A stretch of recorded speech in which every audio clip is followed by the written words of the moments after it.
Hello guys, good morning and welcome back to my channel. তোমরা সবাই কেমন আছো? আশা করছি খুব ভালো আছে। আমিও ভালো আছি। আজকে একদম সকাল সকাল ভিডিওটা স্টার্ট করে ফেলেছি, আর ছাদের থেকে ভিডিওটা স্টার্ট করলাম কারণ তোমাদেরকে একটা জিনিস দেখানোর আছে। সেটা হলো এই যে পিছনটা দেখতে পাচ্ছ, পিছনটা আমাদের অনেক গাছ ছিল না, ওই গাছগুলো সব সরিয়ে দিয়েছে। সরিয়ে দিতে আমাদের ছাদটা অনেক অনেক অনেক বড় লাগছে। মানে ঠাকুমার কাজ যেহেতু ছাদের মধ্যেই হবে, সেই জন্যে ছাদের থেকে এই সাইডটা ক্লিন করে নিয়েছে, পুরো টবগুলো ওইদিকে পরিষ্কার করে সাজিয়ে দিয়েছে। সাজিয়ে দেখো একবার তোমরা কেমন লাগছে আমাদের ছাদটা। ওই সাইডটা মানে যেদিকটা ফুল টুল ছিল, ওই ফুল টুলগুলো ওরা নতুন অন্যরকমভাবে সাজিয়েছে। আর যেগুলো মানে আম গাছগুলো যেগুলো এখন ফল আসেনি, মানে এখন ফল আসার নয় ওগুলো, সেইগুলো আলাদা সাইডে একটা রেখে দিয়েছে। চলো তোমাদেরকে দেখাই যে আমাদের ছাদটা কেমন লাগছে এখন। দেখো গাইস, এদিকটা পুরো মানে গাছে ভর্তি ছিল। এদিকটা তোমরা দেখেছো, এগুলো আম গাছ আর ওই লেবু গাছগুলো ছিল এখানটায়। আর এখানে কিছু কিছু গাছ রেখে দেওয়া হয়েছে কারণ এতগুলো ওইদিকে ধরবে না, মানে এতটা অনেকটা জায়গা লেগেছে তো ওই দিকটা, যার জন্য এই কোনো থাকলেও অসুবিধা নেই, সেই জন্য এগুলো এখানেই রেখে দিয়েছে।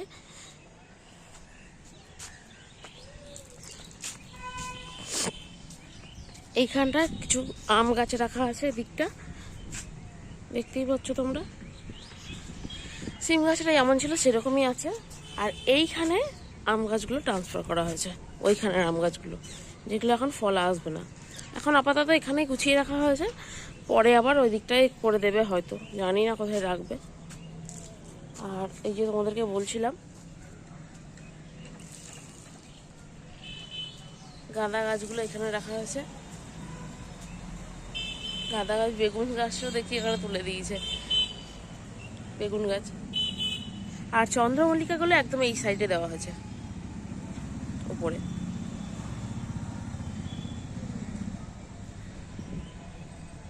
ওপরটাতেই মনে হয় বেশি ভালো লাগছে দেখতে। আর এই সাইডটাই এই সাইডটা এই যে যেখানটা ফাঁকা আছে, ওখানটাও ভাবছে কিছু একটা মানে গাছ দিয়ে দেবে, তাহলে দেখতে আরো একটু সুন্দর লাগবে। আর এইগুলো তো ছিলই এখানে, পিটুনিয়ামগুলো। পিটুনিয়ামগুলো এত সুন্দর ফুল এসছে না, দারুণ। ওইটা এখনো আসেনি, আসবে। এটাও আসছে আস্তে আস্তে, মানে হতে শুরু করেছে আর কি।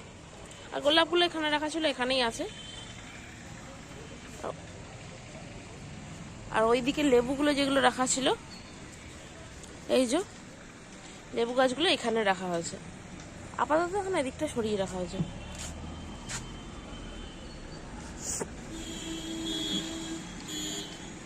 দেখতেই পেলে এখানটা পুরো ফুলের মানে গোলাপ বেশির জন্য এখানটা দেখতে সুন্দর লাগছে। আর এইগুলো যদি আরেকটু ওইদিকে করে দেয়, সেটা আরো ভালো লাগবে। এখানটা আরো কিছু সাজিয়ে দিলেই আরো ভালো লাগবে। ওইগুলোকে ট্রেনে ট্রান্সফার করার কোনো দরকার নেই। এখানটা ফাঁকা ফাঁকা লাগছে যেহেতু, এখানটা নিশ্চয়ই অন্য কোনো গাছ দিয়ে ভরিয়ে দেবে। চলো তাহলে, তোমরা দেখতেই পেলে আমাদের ছাদটা মানে এক সাইডটা ফাঁকা করে আর এক সাইডটা পুরো জ্যাম করে দিয়েছে। মাসির কাজ এদিকে হয়ে গেছে, মাসির বাসন মাজা হয়ে গেছে। আমি নিচে গিয়ে চা করি, চাটা ঝটপট করে নিই। মাসি এসে যাবে, নাহলে মাসি খেলে চা দিতে হবে। ঠিক আছে, চাটা বসাই।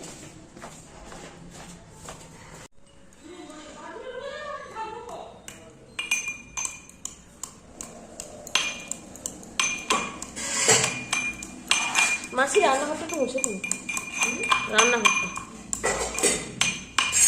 ধরো বাসনগুলো আমি এদিকে সরিয়ে দিই।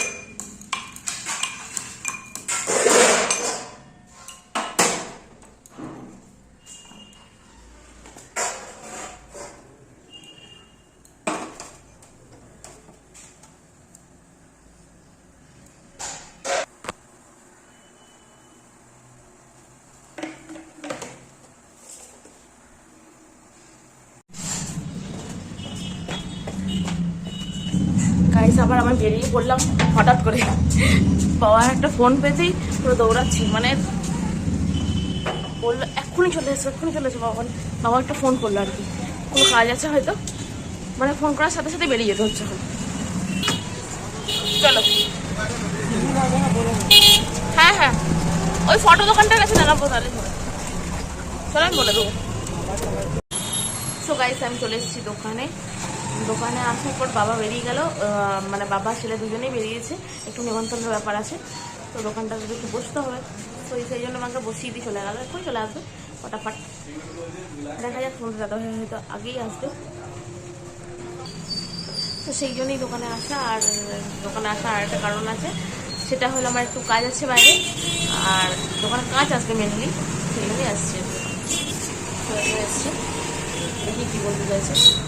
সো গাইস, আমাদের লাঞ্চ ফাঞ্চ সব কমপ্লিট, মানে লাঞ্চ তো নয়, ওই সেদ্ধ সেদ্ধ সাদা সাদা তরকারি, সাদা আলুর তরকারি, আলু ফুলকপি দিয়ে আজকে হয়েছিল, আলু ফুলকপি আর পোস্ত দিয়ে তরকারি, মানে আলু পোস্তর মতো আর কি, বিচ্ছিরি লাগছে, মানে সাদা সাদা খাবারগুলো খেতে ভালো লাগছে না। আর ডাল সেদ্ধ আর টমেটো সেদ্ধ, ব্যাস এটাই ছিল লাঞ্চ আমাদের। আর লাঞ্চ আমাদের করা হয়ে গেছে। মা আলাদা করে রান্না করেছিল, মানে আমার মা এখানে যেহেতু আছে, আমাদের মতো তো সেদ্ধ সেদ্ধ খাওয়াতে পারি না, যাই হোক একটু নিরামিষের মধ্যে দিয়ে টুকিটাকি একটু খেয়েছে, ফুলকপি তরকারি ওরকারি আলাদা করে করেছিল, মানে আরও হাবি জাবি কিছু করেছিল, করে খাওয়া হয়ে গেছে। এখন মাদের জন্য একটু ফল কেটেছি, এই তো দুপুরবেলা ফল কাটা হয়েছে, ওটাই খাওয়া হবে এখন। মা তোমরা ফল খাবে তো? ফল না এখন খাবো না, আমি অনেক ভাত খেয়ে ফেলেছি। অন্ধকার করে শুয়ে গেছো? বেশ, তাহলে তোমার কাটা রইলো, তুমি বিকালে উঠে খেয়ে নিও। বেশ ঠিক আছে, চলো এবার আমার মাকে দিয়ে দিই। আমার মাকে দিয়ে দিই, মা আর ও আর আমি তিনজনে মিলে খাবো এই ফলগুলো। মানে ফল খেতে আমার একদম ভালো লাগে না, কিন্তু মা নাও খাও, খাও। না ও আসুক, আমি একটু খাবো, আমার ফল খেতে অতটা ভালো লাগে না, ওই ভালো লাগে না, কিন্তু ফলটা খেতে হবে, ফল না খেলে হবে না। চলো আসুক নাকি, কোথায় গেল, কোথায়? ও চলো মা ফলগুলো খাও, নাও এসো খাও, এসো এসো এসো, শুরু করো। বাবা একটা ফল খাবে যেন চিকেন মাটন কিছু খাচ্ছে, এরকম করে খাচ্ছে না।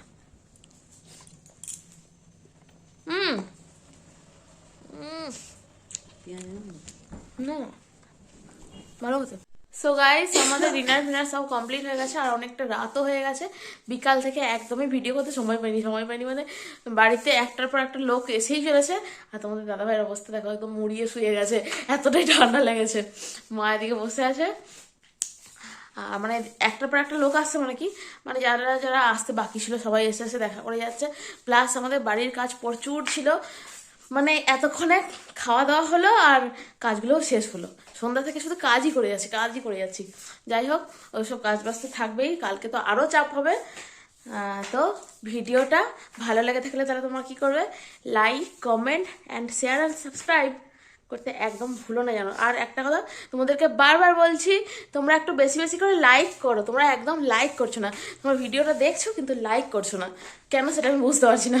যাই হোক, তোমরা একটু পাশে থেকো আর লাইকটা করো।